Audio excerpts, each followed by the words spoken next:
Subscribe and share my channel Sudarsana. నమస్కారం. శ్రీమద్ భగవద్గీత 16వ అధ్యాయము దైవాసుర సంపద్ విభాగ యోగము నుండి శ్లోకములను నేర్చుకుందాం. ఓం శ్రీకృష్ణ పరబ్రహ్మణే నమః. శ్రీ గురుభ్యో నమః.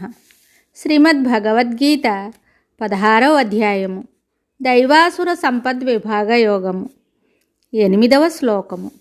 శ్రీ భగవానువాచ అసత్యమప్రతిష్టం తే జగదాహురనీశ్వరం అపరస్పర సంభూతం కిమన్యత్ కామహైతుకం.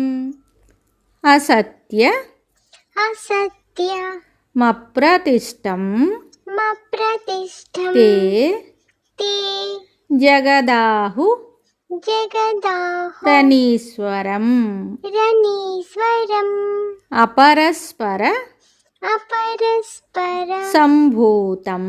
జగదాహురనీశ్వరం అపరస్పర సంభూతం కిమన్య కామహైతుకం.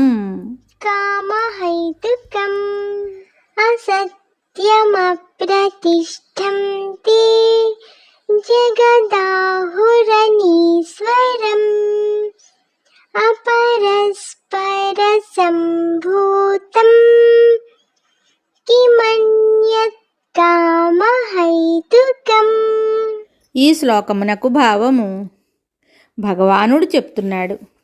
వారు జగత్తు అసత్యమనియు, ప్రతిష్ట లేదనియు, ఈశ్వరుడు లేనిదియు, కామమే హేతువుగా గలదై స్త్రీ పురుషుల యొక్క పరస్పర సంబంధము చేతనే కలిగినదియు, అది కాక ఈ జగత్తునకు వేరు కారణమేమియూ లేదనియు చెప్పుదురు. అసురతత్వము కలవారు ఈ జగత్తు వేద ప్రమాణ సహితమైన ధర్మాధర్మ వ్యవస్థలతో కూడి భగవంతునిచే సృష్టింపబడినట్లు అంగీకరించక జగత్తు తనంతట తానే కలుగుచున్నదనియు, స్త్రీ పురుష సంయోగమే జగత్తునకు కారణమనియు చెప్తారు.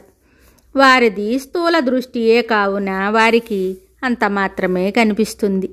కంటికి పొర కప్పబడిన వాడు ఎదుటనున్న వస్తువులను సరిగా చూడజాలనట్లు అజ్ఞానమనే చీకటి చేవుని కప్పబడిన జీవుడు సత్యస్థితిని చూడజాలడు. శుభం. శ్రీమద్ భగవద్గీత తరువాయి భాగంలో మళ్ళీ కలుద్దాం. నమస్కారం. Subscribe and share my channel Sudarsana.